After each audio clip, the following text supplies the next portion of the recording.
Olá, queridos alunos, tudo bem? Estou aqui de volta, professor Guilherme Correia, mais um encontro de Direito Empresarial para falar agora sobre título de crédito. Então nós teremos 3 encontros para falar sobre os títulos de crédito. Nesse primeiro momento, uma parte mais introdutória, onde a gente fala algumas noções iniciais sobre os títulos de crédito, os princípios relacionados aos títulos de crédito e também a classificação que a doutrina traz dos títulos de crédito. E depois a gente entra nos outros encontros para falar mais especificamente um pouquinho sobre os títulos de crédito mais importantes, letra de câmbio, nota promissória, cheque duplicata. Sempre olhando para a sua prova, beleza? Então o primeiro aspecto é ver um conceito de título de crédito. Esse conceito eu extraio do Código Civil, que é um conceito que a doutrina sempre trouxe e que o Código Civil repetiu.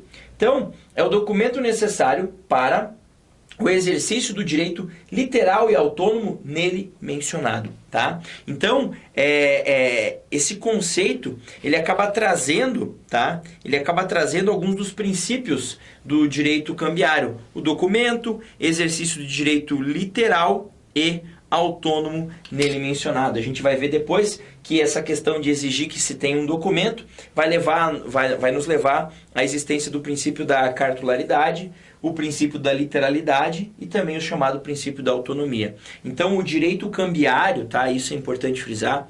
Às vezes a gente fala direito cambiário, o aluno fala, o que é isso? É o direito que estuda os títulos de crédito. Quando a gente fala em direito cambiário, é um ramo do direito empresarial, tá? Então um sub-ramo, digamos, do direito empresarial, que vai estudar a questão relacionada aos títulos de crédito, tá? Agora, professor, tem alguma coisa errada aí, porque sempre que você me falava em título de crédito na faculdade, eu lembro do tal da LUG, a Lei Uniforme de Genebra. Eu não me lembro muito bem de alguém falar em Código Civil, acho que o senhor está equivocado, calma lá. O Código Civil vai regular, sim, os títulos de crédito, mas, cuidado, regula os títulos de crédito que não são regulados por legislação especial. Entendi. Então, letra de câmbio, o Código Civil não regula, não. Duplicata, não. Nota promissória, não. Cheque, não.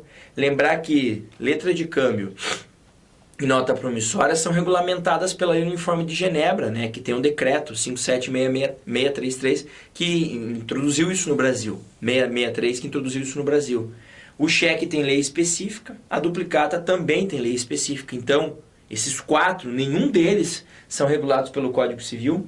Não. Então, os mais importantes, aqueles que mais aparecem em prova, o Código Civil não vai regulamentar, tá? Ele vai regulamentar tão somente os títulos de crédito que não possuem previsão em legislação específica. E, claro, naqueles em que há previsão em lei específica, o Código Civil pode atuar de forma subsidiária. Tá? Sobre o Código Civil, ele tem alguns destaques importantes. Imagine um exemplo bem bobo. Um bilhete premiado de loteria é um título de crédito, sim.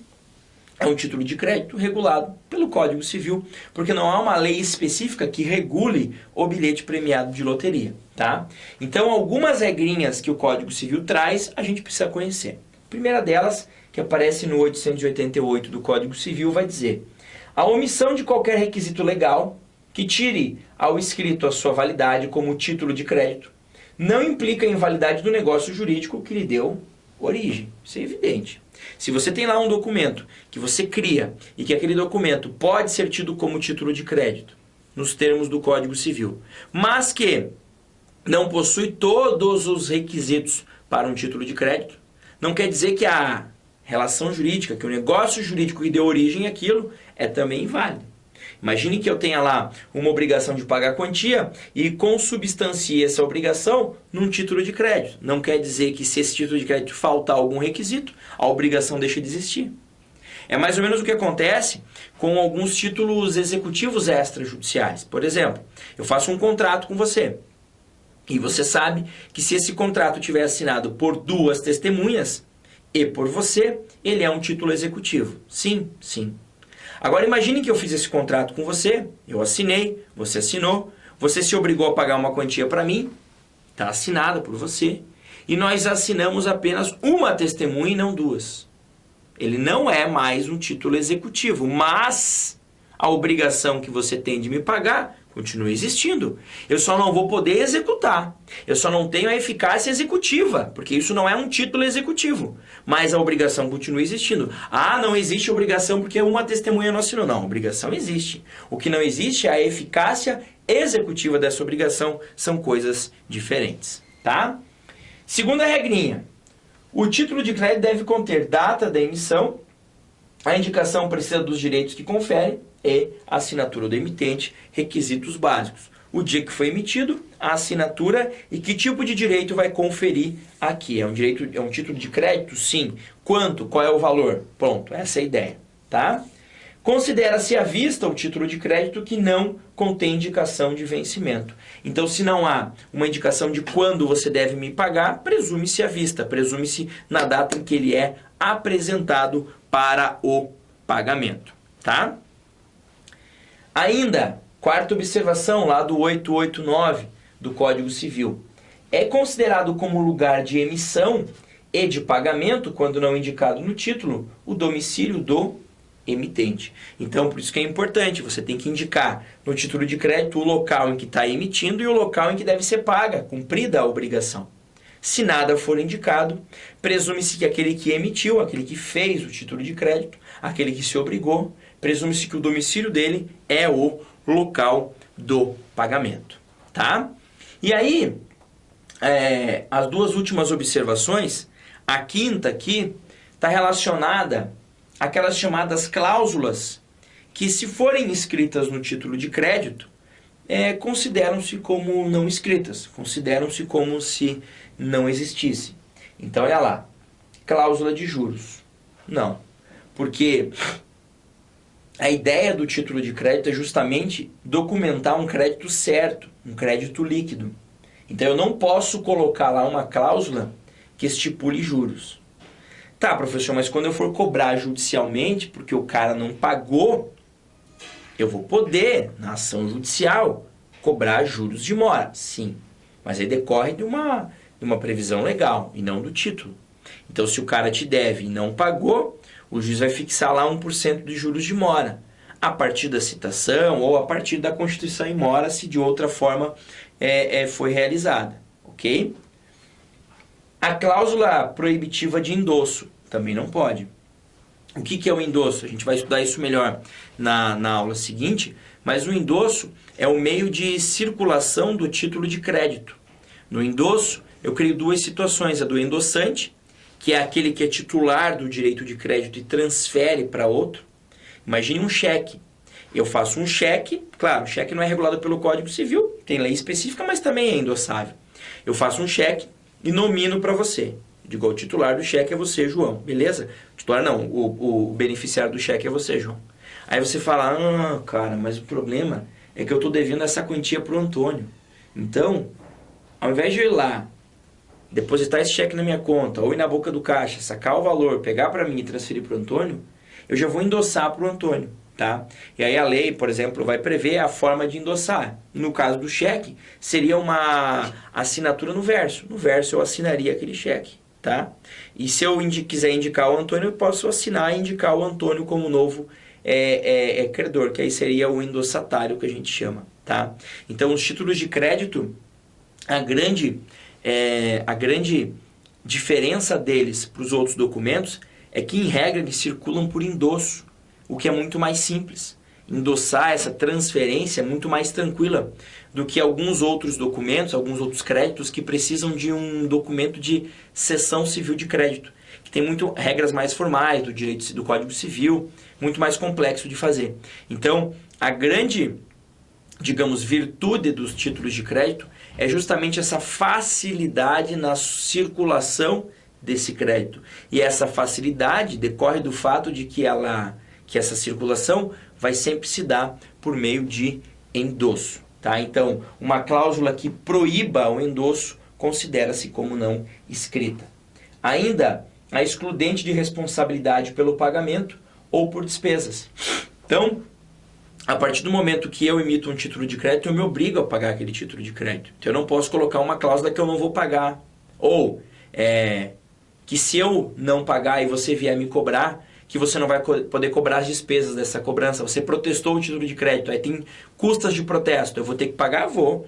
Eu não posso colocar no meu título de crédito, não. Eu, se não pagar, estou isento do pagamento de despesas em razão dessa cobrança. Negativo. Considera como se não escrita essa cláusula, tá?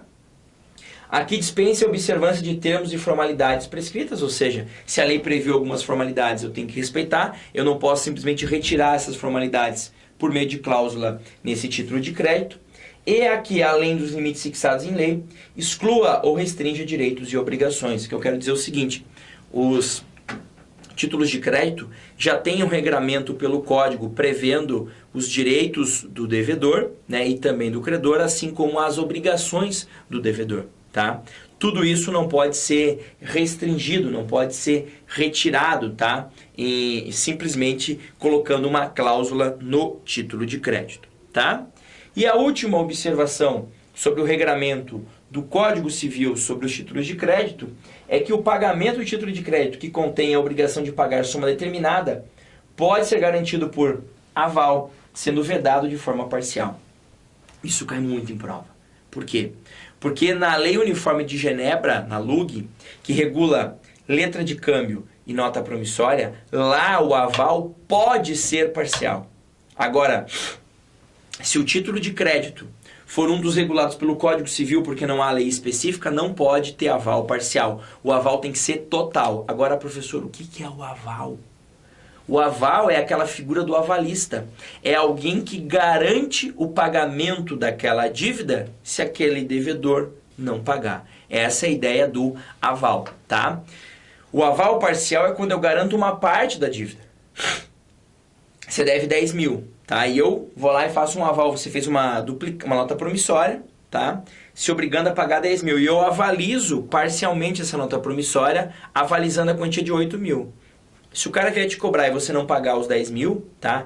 Ele pode me cobrar 8, porque eu avalizei parcialmente. No Código Civil, o aval tem que ser total, não pode ser parcial, tá?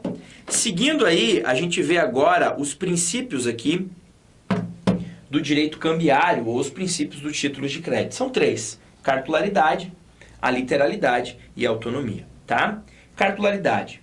O exercício dos direitos representados por um título de crédito pressupõe, então o exercício desse direito, pressupõe a posse e existência do título. Posse e existência do título em seu original. A ideia é o quê?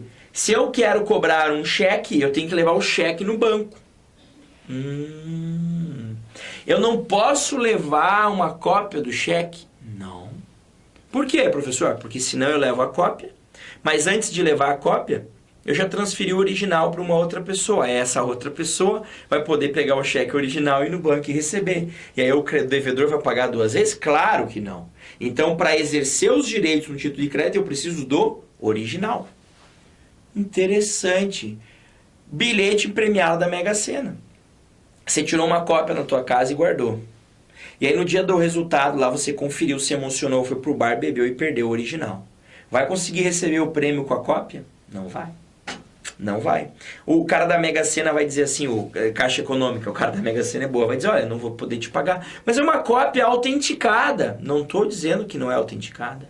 Só que se eu pagar para o senhor agora, daqui a uma semana pode aparecer o cara com o bilhete premiado e falar, ó, eu ganhei. E aí eu vou falar o quê para ele? Não, eu já paguei para quem tinha a cópia. Ah, você pagou para quem tinha a cópia e não vai pagar para quem tem o original, tá? Então, você precisa sim do título no original. É claro que essa regra, ela sofre mitigações, digamos assim. E uma das mitigações ocorre no protesto de duplicata por indicações. Quando você entrega uma duplicata para alguém e esse alguém não devolve a duplicata, não assina, não devolve, e você quer protestar a duplicata, você entra no teu sistema lá no computador e vê quais são os dados dessa duplicata. E informa para o protesto, o cartório de protesto, quais são esses dados. Você indica para ele quais são os dados da duplicata e faz o protesto. Ou seja, é um protesto, não da duplicata física, ela não está ali. Faz isso por indicações. Indicação das informações. Ou os títulos eletrônicos. Isso é cada dia mais comum, você ter emissão de títulos de crédito de forma eletrônica, e aí você não tem mais ele no papel. Essa cartularidade é a ideia da cártula. A cártula é o papel, é o título em papel, no seu original. Tá? Seguindo ali o segundo princípio, a literalidade. Somente produzem efeitos jurídicos cambiais os atos lançados no próprio título de crédito. Como assim, professor? Ora, se você pagou, exige a quitação no próprio título. Sério? Sério. Então você foi lá, tinha uma nota promissória. O cara tem a nota promissória na mão e vem te cobrar. Ó, 10 mil reais vence hoje, o senhor precisa pagar. Você vai lá e paga para ele. Aí, ele não anota na nota promissória, não te dá a quitação na própria nota promissória. Aí o que ele faz? Ele pega essa nota promissória, transfere para uma outra pessoa e essa outra pessoa vem te cobrar. Aí você diz assim, ó, eu já paguei. Pagou? Não diz nada na nota promissória que você pagou. Não, mas eu paguei. Não, não tem nada pago aqui não. Tá? Tem que estar a quitação na própria nota promissória. Tá? No caso da duplicata, em algumas situações é admitido um pagamento em documento apartado. Tá? Ou seja, é possível que informações fora daquele documento possam ser válidas. É óbvio que se você me deve uma quantia, você me paga e eu te dou um recibo de quitação, não no título de crédito, mas um recibo à parte, eu não posso te cobrar de volta. Porque se eu for te cobrar, você vai dizer, peraí, meu amigo, eu já te paguei, tá aqui o recibo. Aí você vai falar, pagou, ponto. Agora, o problema da literalidade é quando o título circula. Porque uma coisa é eu cobrar de você quando você me pagou. Outra coisa é o João cobrar de você quando você pagou para o Guilherme. Então, por isso que tem que constar no título. Quando o João recebe a promissória, ele vai ver, opa, tá aqui a promissória, pago, principalmente em pagamento parcial, né? O cara se obriga a pagar 10 mil reais em 10 parcelas de 1.000. Aí faz uma promissória dizendo isso, não é comum, mas pode acontecer. Aí eu chego para te cobrar, ó, meu amigo, você está devendo 10 mil. Ele vai lá, pago 1.000 reais. O que deve acontecer? Eu devo dar a quitação na própria promissória. Porque aí se ele passar a promissória para outra pessoa, essa outra pessoa sabe que o Guilherme, que você, já pagou 1.000 reais desses 10 mil. Tá? Agora, se não há quitação na promissória, esse outro cara vai te cobrar, vai dizer, ó, tá em 10 mil a dívida. Não, mas eu já paguei 1.000 pro outro. É, mas aqui não aparece. Eu não tinha como adivinhar. Tá? E outra providência que a gente toma normalmente é, se eu quitei os 10 mil, me dá a promissória. Que se você me der a promissória, tá resolvido o problema. Me dá, eu rasgo e ninguém deve mais nada. Porque você não vai conseguir mais cobrar. Ah, mas eu tenho uma cópia. Não pode, por causa da cartularidade que a gente já viu. Tá? Então a literalidade é a ideia de que vale o que está escrito. Outro exemplo. Eu fiz um cheque em Curitiba. Em Curitiba. Na cidade de Curitiba. Só que na hora de preencher o cheque, eu não estava em Curitiba. Eu estava no Rio de Janeiro. Só que eu estou tão acostumado a preencher cheque em Curitiba, que na hora de fazer eu escrevi Curitiba. E o cara lá aceitou. O cheque passou. Foi dado. Considera-se emitido o cheque aonde? Em Curitiba ou no Rio? Em Curitiba. Mas foi no Rio, professor. Eu sei que foi. Mas vale o que está escrito. Como está escrito Curitiba, é Curitiba que vale. Ponto final, em razão da literalidade. Tá? E por fim, a autonomia. Segundo esse princípio, quando um único título documenta mais de uma obrigação, a eventual invalidade de qualquer delas não prejudica as demais.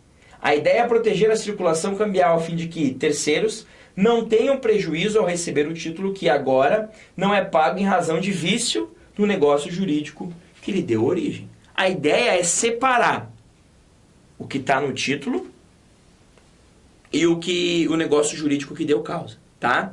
E em razão dessa autonomia surge o princípio da abstração e o princípio da inoponibilidade das exceções pessoais aos terceiros de boa-fé.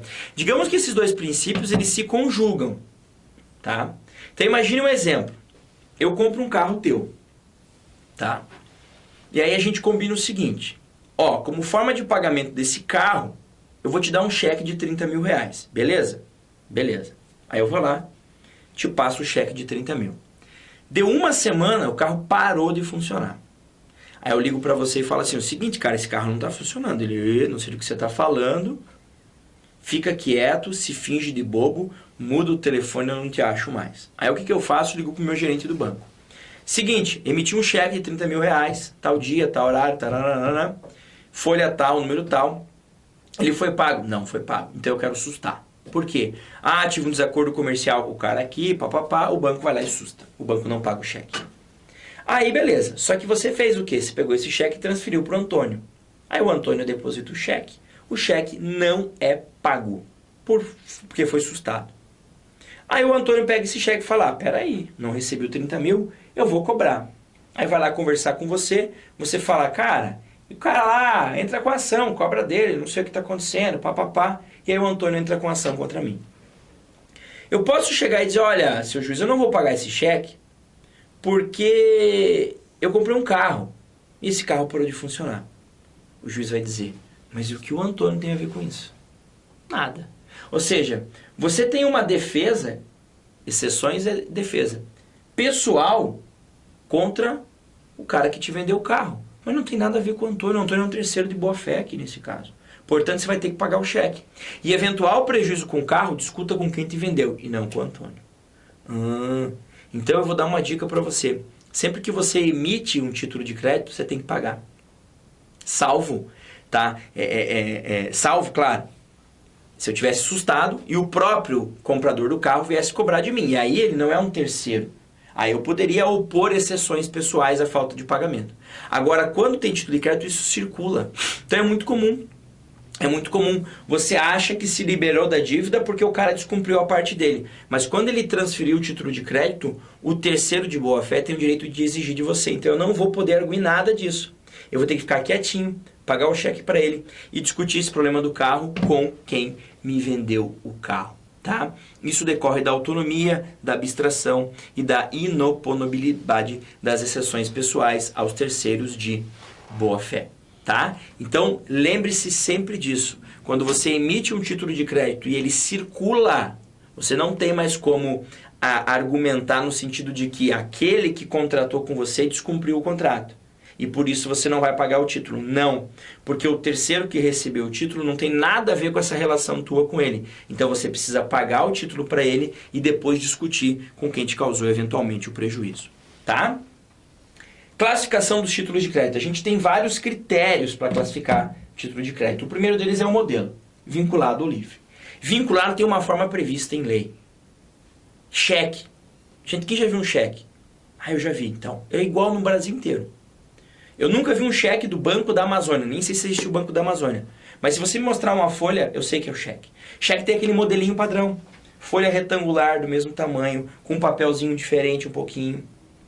Lá em cima o local para pôr o valor por isso. Se fosse o cheque aqui, né? Aqui você coloca em algarismos, aqui por extenso, informações da agência, número do cheque. Embaixo você tem informações da tua agência, onde fica. Aqui o local para você assinar, local, data. Lembram disso? Cheque é sempre assim, tá? Agora tem o livre. O livre tem requisitos na lei e é só você montar de acordo com os requisitos. Nota promissória. Digita no Google nota promissória, vai aparecer vários modelos. Todos eles valem, porque todos eles atendem ao que a lei manda fazer. Mas a lei não diz como deve ser. A lei não diz o tamanho. Pode ser uma nota promissória assim, pode ser uma nota promissória maior, pode ser 2 folhas, não importa. Tá? É livre, desde que de acordo com os requisitos da lei. Tá? Quanto à estrutura, os títulos podem ser ordem de pagamento ou promessa de pagamento. Na ordem, eu ordeno a uma pessoa que pague para outra, ou até para mim mesmo, muitas vezes. Ou promessa. Promessa de pagamento é a nota promissória. Eu prometo pagar a você. 2 situações jurídicas, sempre. Tá? O do promitente e do beneficiário. Na ordem, tá? Eu tenho quem emite o título, que é o chamado sacador. Eu tenho o sacado, que é quem vai cumprir a ordem, e o beneficiário. Muitas vezes você tem confusão. Muitas vezes você tem o emitente e o sacado na mesma pessoa. Então eu, Guilherme, emito um cheque. Mando o banco pagar para o João. Entende? Eu, Guilherme, sou o sacador, o banco é o sacado e o João é o beneficiário. Tá? Senhor, mas você manda no banco? Não, eu mando mais ou menos. Né? Eu mando o banco pagar porque eu tenho dinheiro lá ou porque eu tenho um limite de crédito lá com ele. Tá? Quanto à hipótese de emissão, o título pode ser causal, limitado ou não causal. Causal é aquele que a lei especifica uma hipótese de emissão. Então a lei diz assim, olha, só pode emitir o título nessa circunstância. Tá? Você só pode emitir duplicata para documentar compra e venda mercantil ou prestação de serviço. Ponto. Limitado. Não podem ser emitidos em hipótese prevista em lei. Tá? O Estatuto da OAB, o Código de Ética, vai dizer que não pode emitir duplicata para cobrar honorários profissionais, por exemplo. Tá? E o não causal, que pode ser criado em qualquer situação. Por exemplo, um cheque. Eu posso usar o cheque para pagar uma prestação de um carro, para pagar uma prestação alimentícia, para comprar uma roupa, para fazer o que eu quiser. Não tem nenhuma proibição e nenhuma exigência de usar o cheque só para algumas circunstâncias, tá? E por fim, quanto à circulação, os títulos podem ser ao portador, não ostenta o nome do credor, por isso circula com a simples tradição. Cheque de até R$100 é ao portador. Eu posso pegar um cheque que eu recebi de R$80 de alguém, passar para o João ir lá, depositar na conta dele, está tudo certo.